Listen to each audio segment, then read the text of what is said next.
bonsoir.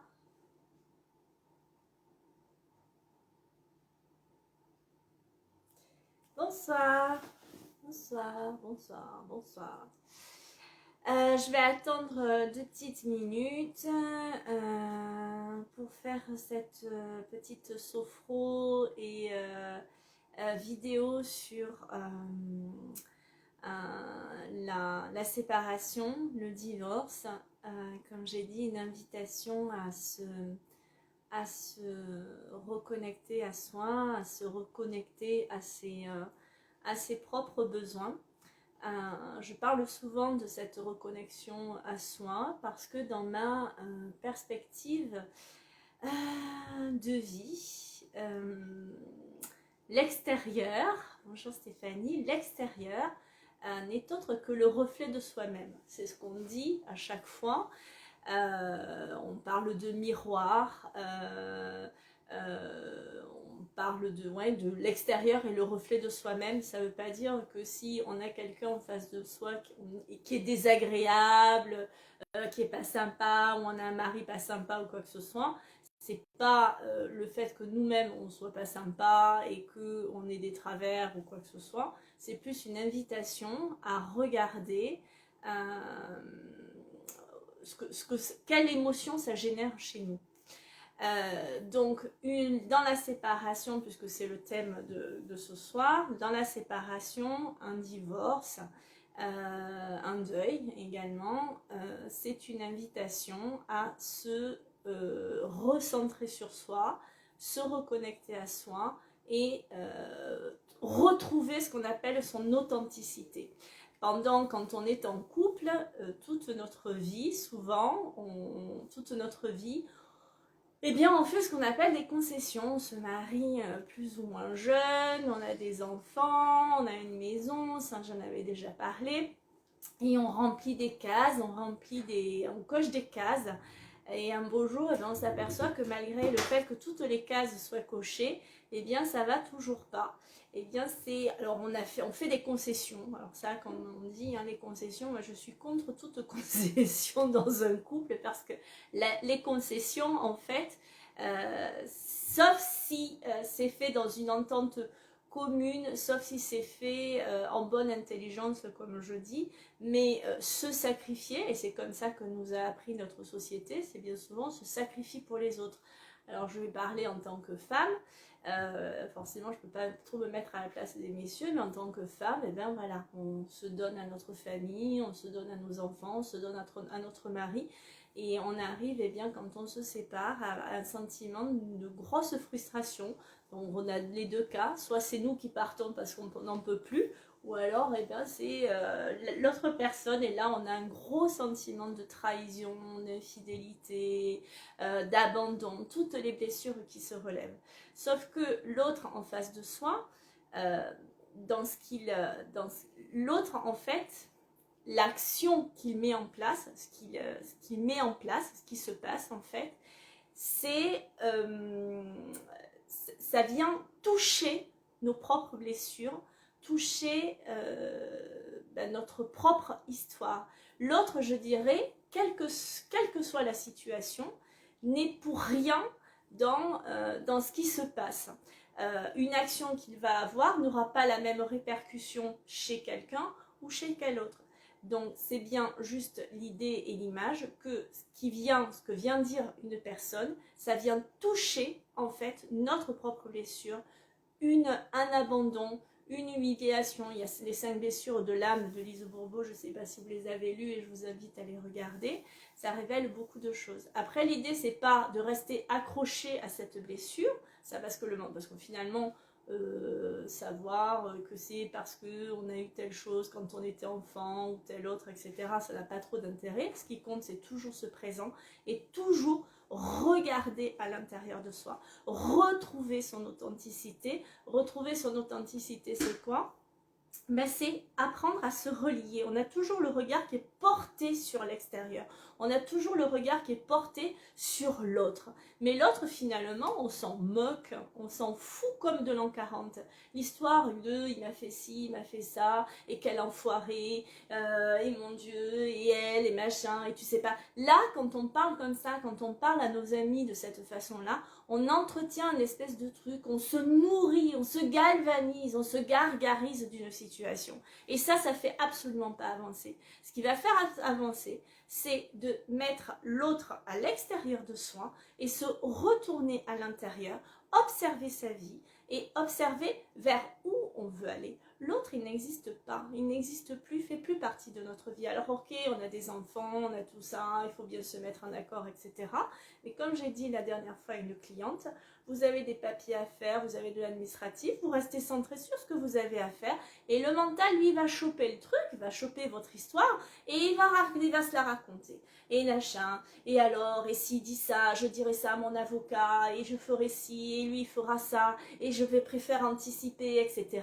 Mais sauf qu'en faisant ça, on se raconte une histoire qui n'existe pas. Revenez toujours à la situation de maintenant. Qu'est-ce qui se passe maintenant?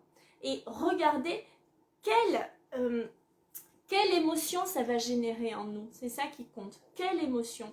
Il y a telle action qui se passe, je regarde juste maintenant avec le maintenant. Pas le passé, pas anticiper, ça c'est le mental. Le mental en fait c'est une boîte à pensée, on a un cerveau qui pense toute la journée, du matin au soir, ça pense, ça pense, ça pense, ça pense, ça pense, ça pense. Et alors ce sont des émergences d'idées, de pensées, et le mental lui chope le truc, et là il tricote, et il en fait toute une histoire, et il fait tout un tas de trucs. Alors allez raconter à vos copines que ce qu'il vous a fait, ce que machin, nanana, ça va 5 minutes, mais arrêtez avec ça, parce que ça, vous entretenez une espèce d'idée, vous entretenez une espèce de... Ben, vous nourrissez une histoire en fait, et c'est pas à l'autre que vous faites du mal, mais c'est à vous-même. Et donc l'idée, c'est vraiment d'aller regarder, identifier en fait, quand je parle de retrouver son authenticité, c'est... de retrouver ses besoins en fait, regarder ce que l'on est à l'intérieur de soi, comment je vais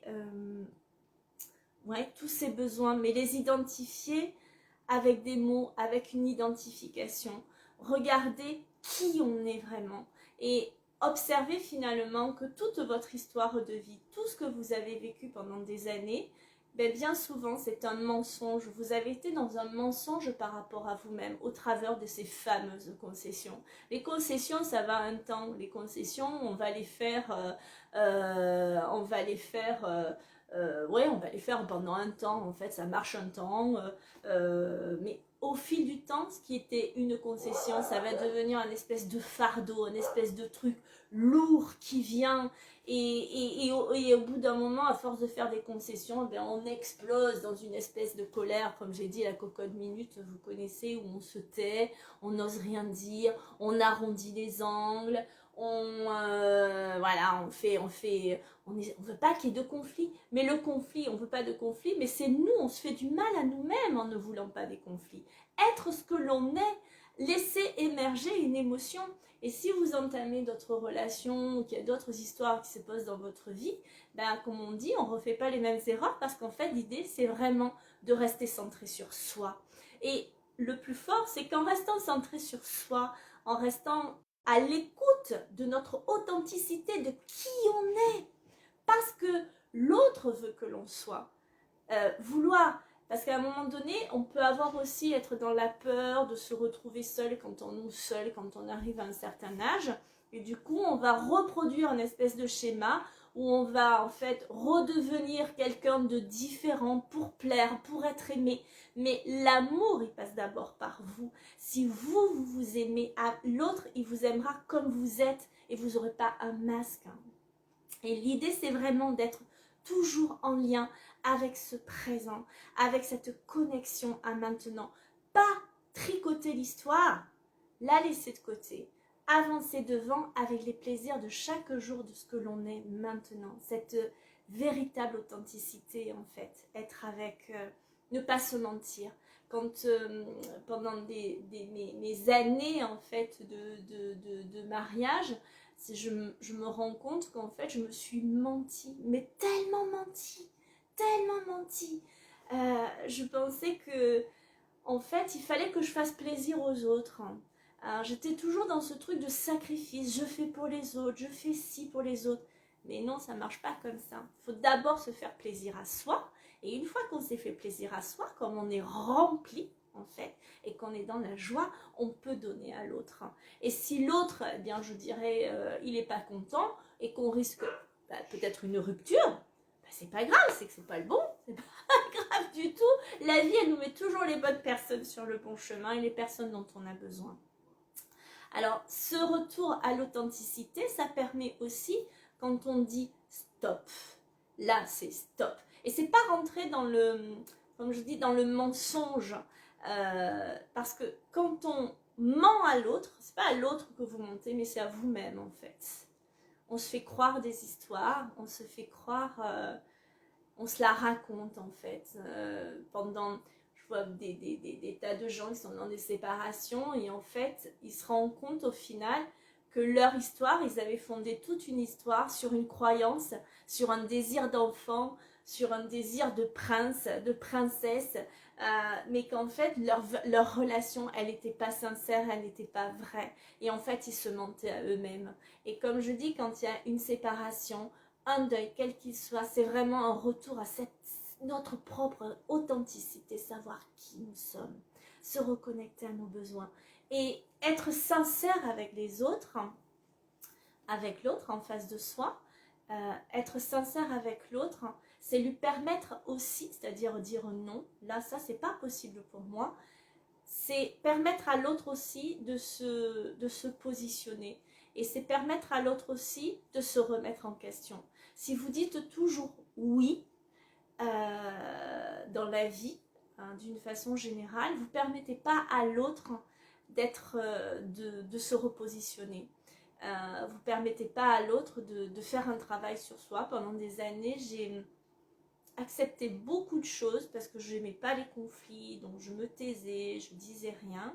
Et en fait, en agissant de cette façon-là, j'ai pas permis à l'autre j'aime pas trop ce terme-là, d'évoluer entre guillemets. J'ai pas donné la possibilité à l'autre de grandir et de se transformer. Et c'est en ça où quand on parle du miroir, l'autre est notre propre miroir, c'est dire que la façon dont on agit avec l'autre, ça se reflète sur nous.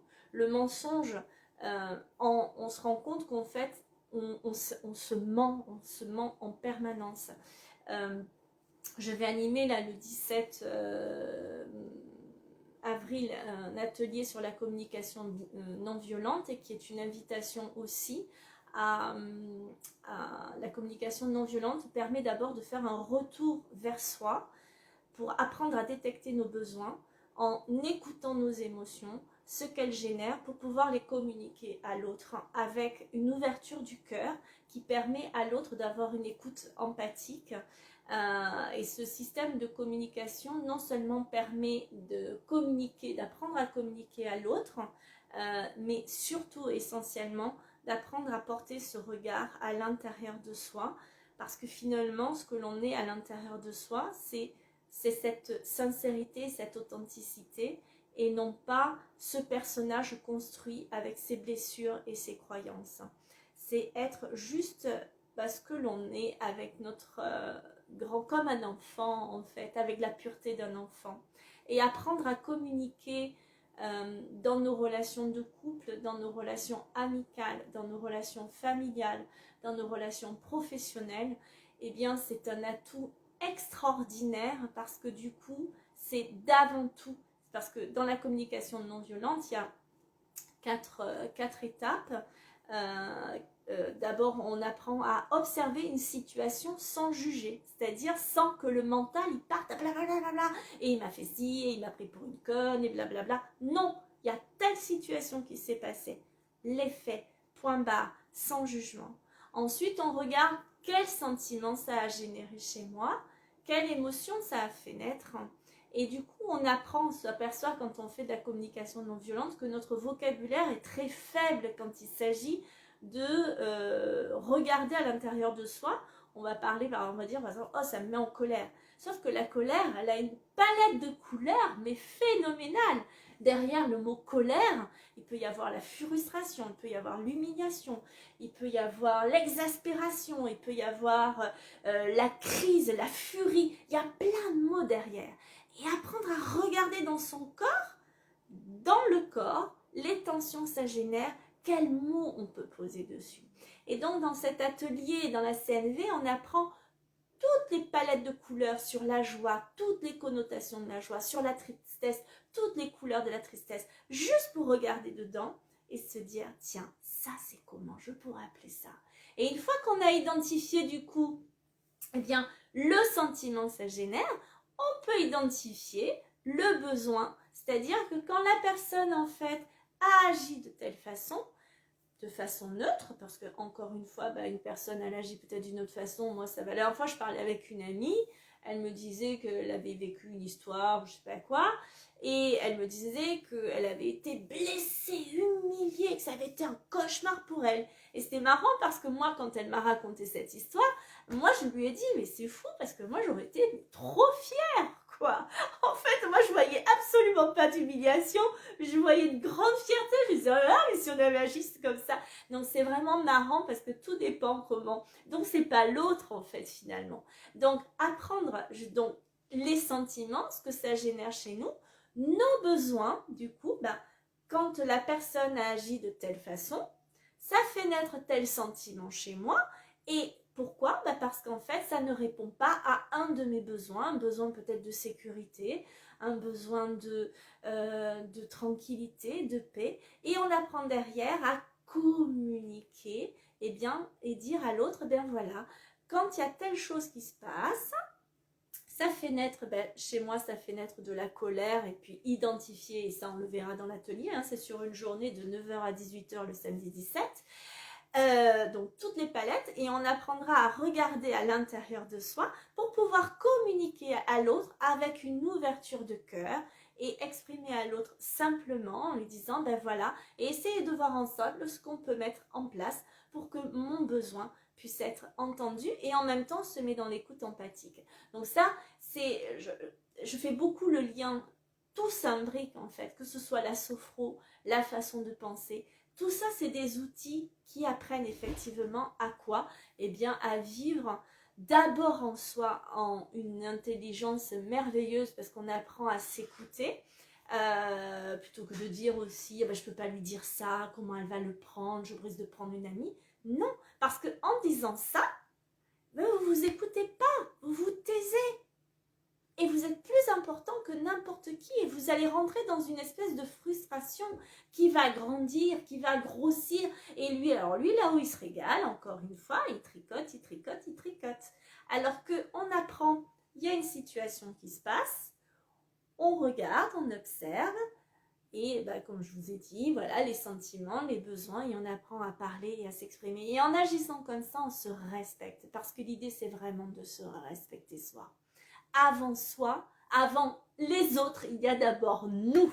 Et si on n'a pas envie de faire quelque chose, on dit non. Et si quelqu'un fait quelque chose qui ne nous convient pas, on dit non. On a le droit. Cette nouvelle un peu spiritualité dans laquelle j'ai été à un moment donné, où avec le développement personnel, tout est merveilleux, l'amour inconditionnel, peace and love, tout le monde s'aime, tout le monde, c'est pas vrai. C'est pas vrai, il y a des gens, on ne peut pas les encadrer. Et on a le droit, mais c'est pas grave de ne pas encadrer quelqu'un. Il n'y a aucun problème avec ça. Et ça ne fait pas de nous quelqu'un de mauvais. Ça ne fait pas quelqu'un, c'est juste, il y a des gens, c'est pas compatible. C'est comme ça, c'est la vie. Et s'accueillir avec nos émotions et s'aimer tel que l'on est. Voilà.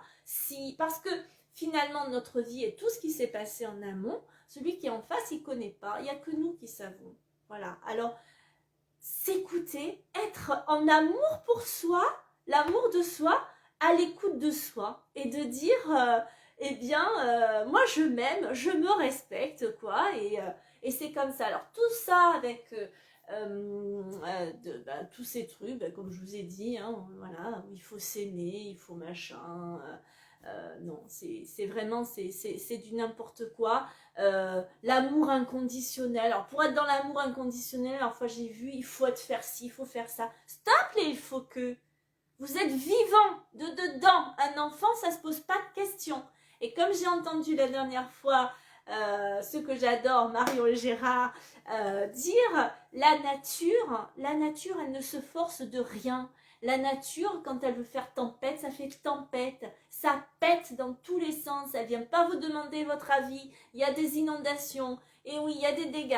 Mais la nature, elle s'exprime. Et n'oubliez pas que vous êtes la nature même et qu'on a le droit de s'exprimer. Alors, avec la communication bienveillante, on apprend à s'exprimer de façon bienveillante. Alors des fois, j'en parlais tout à l'heure avec une cliente, on peut se laisser déborder par l'émotion. Moi aussi, hein, chez moi, ils le savent, des fois ça part. Mais quand on apprend la communication non violente, derrière, on peut très vite se réajuster et se rendre compte que l'autre, il y est pour rien, que c'est juste qu'il est venu appuyer sur un petit bouton, une blessure, en fait, quelque chose, et donc on regarde, je regarde dedans, et je suis dans l'observation du besoin qui n'a pas été nourri à ce moment-là, de ce qui s'est produit à l'intérieur de moi, et je peux exprimer avec bienveillance, et du coup on peut trouver un accord commun. Voilà, donc tout ça c'est ce que je voulais vous dire, c'est que dans la vie, que ce soit une séparation, un deuil, quoi que ce soit, l'idée c'est vraiment toujours l'autre. En fait, quand je dis, alors ça c'est encore une dimension, il n'y a que nous en fait, c'est-à-dire nous avec nous-mêmes, l'autre est vraiment notre propre miroir. Il est là vraiment pour nous indiquer, pour nous montrer en fait un cheminement, un endroit, et un divorce, une séparation, c'est un beau cadeau de la vie. C'est dur peut-être à dire ce que je dis là, je l'ai fait 2 fois, donc je sais de quoi je parle, mais c'est une invitation à vraiment cet amour. Je me suis jamais autant aimée que maintenant. Alors je remercie les hommes de ma vie, comme je dis, pour m'avoir amenée vers cet amour qu'on m'a pas appris, parce qu'aux enfants, surtout ma génération, on nous apprenait pas ça, à nous aimer en fait. On nous disait toujours tais-toi, fais plaisir à papa, fais plaisir à maman, et on nous a complètement occultés. Et en fait, se retrouver et pouvoir dire non à l'autre, mais quel merveilleux cadeau, pouvoir dire non, non, mais le dire non avec amour, pas non agressif. Voilà, donc si cet atelier vous intéresse, eh bien, vous pouvez le faire par Zoom, on va le faire aussi par Zoom, on a déjà quelques inscrits, c'est avec grand plaisir, hein, voilà. C'est 50 € pour la journée, c'est pas, et ça vous apprendra beaucoup de choses, je vous le garantis. Alors si vous avez des questions, n'hésitez pas à m'en poser. On va faire une petite introspection en exercice pour un exercice que j'aime beaucoup, qui permet de très rapidement rentrer à l'intérieur de soi, parce que ne perdez jamais de vue que nous sommes ces 2 personnes à l'intérieur. Il y a le petit enfant, cet être pur, hein, qui a envie de jouer. On parle de l'enfant intérieur, qui est sans conditionnement, qui a juste envie de vivre, hein, de rire, de jouer. Un enfant, comme je dis, ça tombe, ça se fait mal au genou, ça se relève 5 minutes après. Donc on a tout ça à l'intérieur de nous. Un jour, j'ai quelqu'un qui m'a dit, j'étais en train de danser, je lui dis, mais allez, viens, danse avec nous. Et il m'a répondu, mais mon petit enfant intérieur est mort depuis longtemps. Mais j'ai trouvé cette phrase, mais j'ai les larmes qui sont montées, j'ai trouvé que c'était d'une tristesse. Et pourtant, quelqu'un qui pour paraître dans la joie, mais c'est quelqu'un de bien rangé, bien éduqué et bien formaté. Et moi, c'est ce que je vois aujourd'hui, c'est ce formatage qu'on peut faire, le formatage qu'on a eu en fait. Alors que la vie, elle nous invite juste à être ce que l'on est et accueillir tout ce qui se passe dans la vie comme un cadeau de la vie. Il n'y a rien, la vie, elle extrêmement bonne. Ce qui nous fait souffrir, c'est le rejet et le refus d'une situation. Mais une situation en soi, il n'y a aucun problème en fait. C'est parce qu'on refuse une situation. Et c'est ça qui fait souffrir. Mais quand on est là et qu'on s'ouvre, et en plus de ça, ce que je disais à une cliente, si vous vous accrochez en permanence à se passer, à être dans la rancœur, à être dans machin, vous ne donnez pas la possibilité à la vie de vous ouvrir sur le reste, pour vous ouvrir à tout ce qui vous sera possible de vivre. Et donc il faut s'ouvrir, laisser se passer, le remercier, se centrer sur soi, observer et rester là à l'intérieur de soi. Ça c'est vraiment quelque chose de merveilleux en fait, toujours ce retour à soi. Donc ce petit exercice pour vous permettre, et je le redis, je le redis, je le redis, je le redis, le seul moyen que vous avez dans la vie pour pas que ce mental tricote toute la journée, hein, ce personnage formaté avec toutes ces peurs là, tous ces conditionnements, blablabla, blablabla, eh bien c'est se retrouver quelques minutes par jour avec soi. C'est pas prendre soin de soi, c'est pas aller à l'esthéticienne et aller chez le coiffeur, même si c'est un très bon moment. Prendre soin de soi, c'est revenir à ce que l'on est dans notre vraie nature. Et notre vraie nature, c'est quoi? C'est le calme, c'est la tranquillité, c'est l'amour. Quand on est juste là, il n'y a rien d'autre que ça. Le mental n'a pas sa place en fait. Il n'y a pas sa place. Donc revenir tous les jours. Alors moi je fais ça le matin. C'est mon petit rituel du matin. Je passe mon petit temps à méditer et à revenir à l'intérieur. Vous pouvez le faire dans la journée aussi. Mais l'idée, c'est toujours pour pas que le mental... Si vous dites au mental, quand tu auras le temps, il ne trouvera jamais le temps. Jamais il vous dira, bon allez là, c'est bon, je te fous la paix. Jamais. Donc le ritualiser. Moi, je le ritualise. Je me lève relativement tôt. Et tous les matins, je reviens vers moi, en fait, dans l'amour de moi, de ce que je suis, avant que mon mental commence à partir.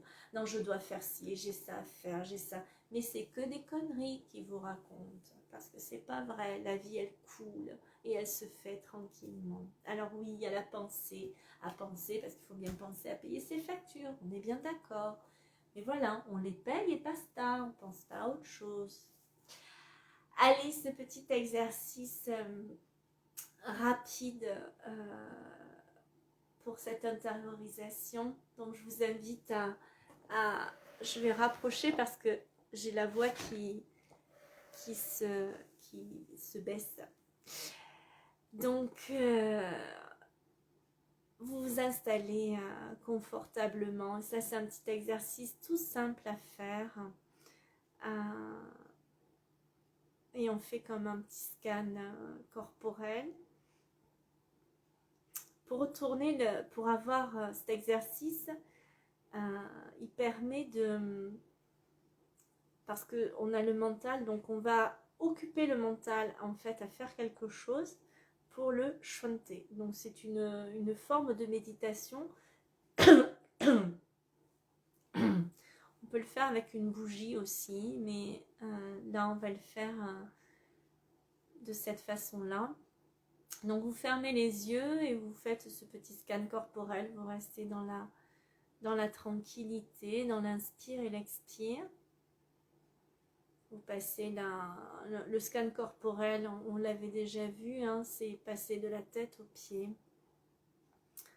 et observer son corps dans la détente. Donc relâchez le visage, la tête, le cou, pardon, les épaules, les bras, le dos, le devant du corps et les jambes. On se relâche, on se détend. On est juste dans l'inspire et l'expire. Et je vais vous inviter à visualiser, imaginer devant vous, à peu près à 1 mètre de vous, un objet. Vous observez un objet que vous aimez. Mais un objet, hein, vraiment.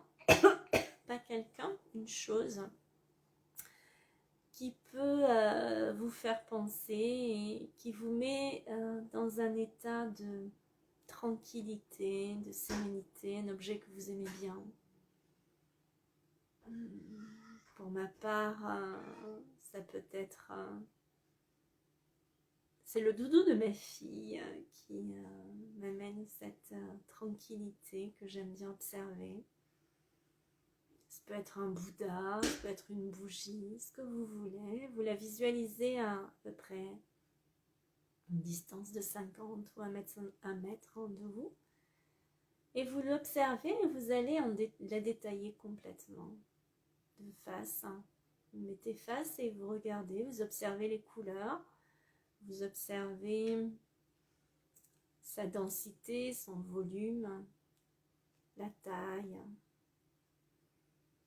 S'il y a une odeur, vous pouvez peut-être en ressentir l'odeur, mais vraiment observez tous les détails, de haut en bas ou de bas en haut, peu importe.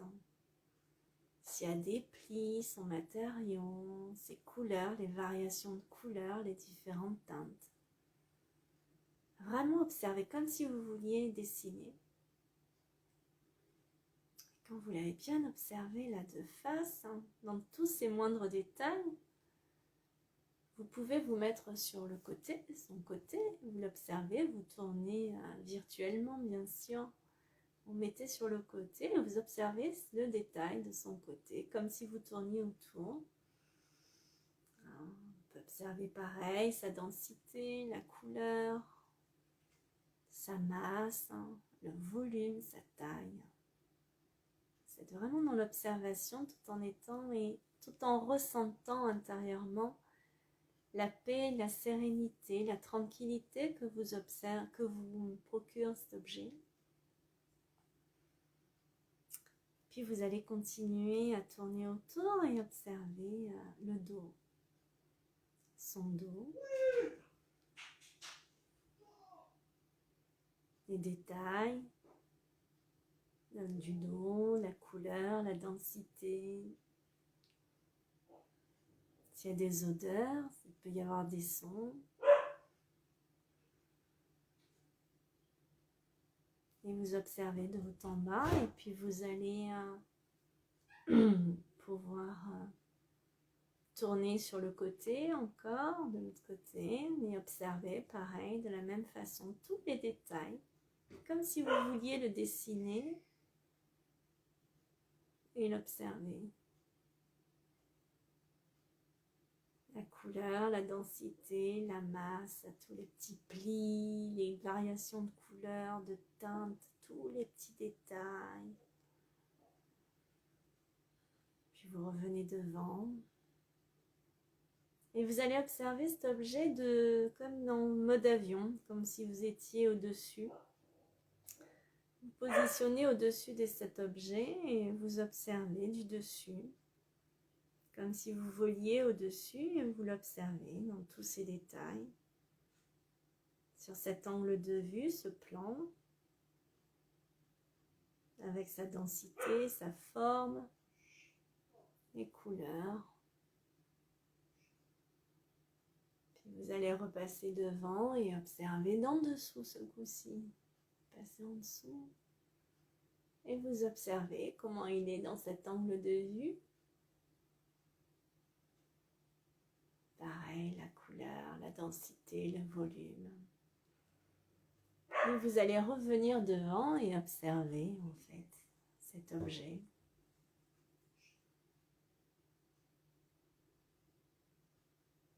Puis maintenant que vous l'avez bien en vue, que vous l'avez bien observé sous tous ces angles, vous allez le laisser se rapprocher de vous, tout doucement, de face.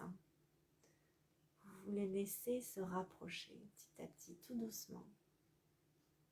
Il se rapproche, il n'est plus qu'à 20 cm. Puis il est à 10. Et vous continuez à l'observer et vous le laissez se rapprocher de plus en plus tout en continuant à l'observer. Et vous le laissez revenir et rentrer carrément à l'intérieur de vous pour fusionner à l'intérieur de vous.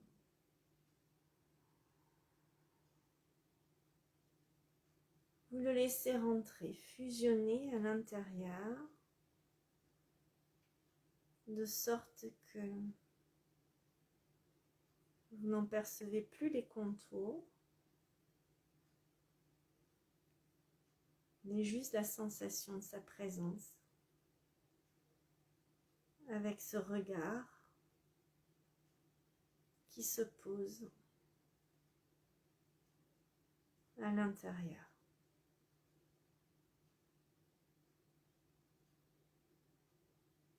Et vous êtes juste dans l'inspire et l'expire, avec juste cet inspire et cet expire, et cette intériorisation, cette fusion avec l'objet.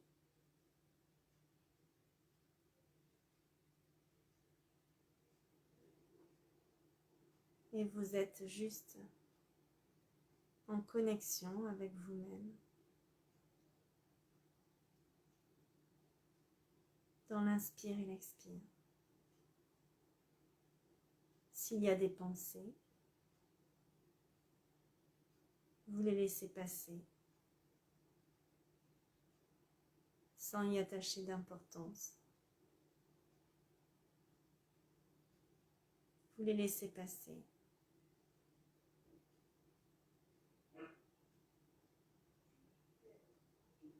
Juste dans l'inspire et l'expire. Si vous sentez des tensions, des endroits où c'est tendu, vous respirez dedans.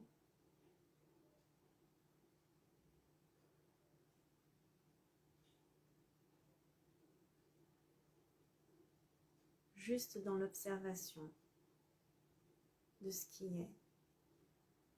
Si les pensées viennent, vous les laissez passer comme un nuage, sans y porter attention. Vous les laissez être. Et vous vous laissez juste être.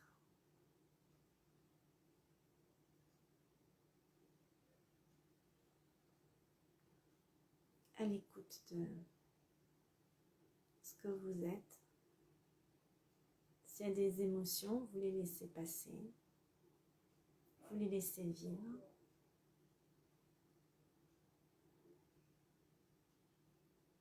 Et en fait, cet état est votre vraie nature.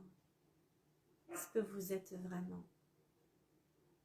Cet espace de tranquillité, de sérénité, sorti de tout conditionnement.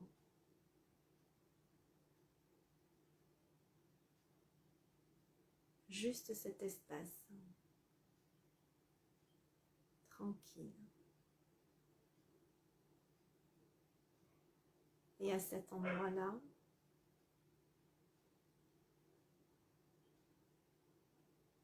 il n'y a plus que l'instant.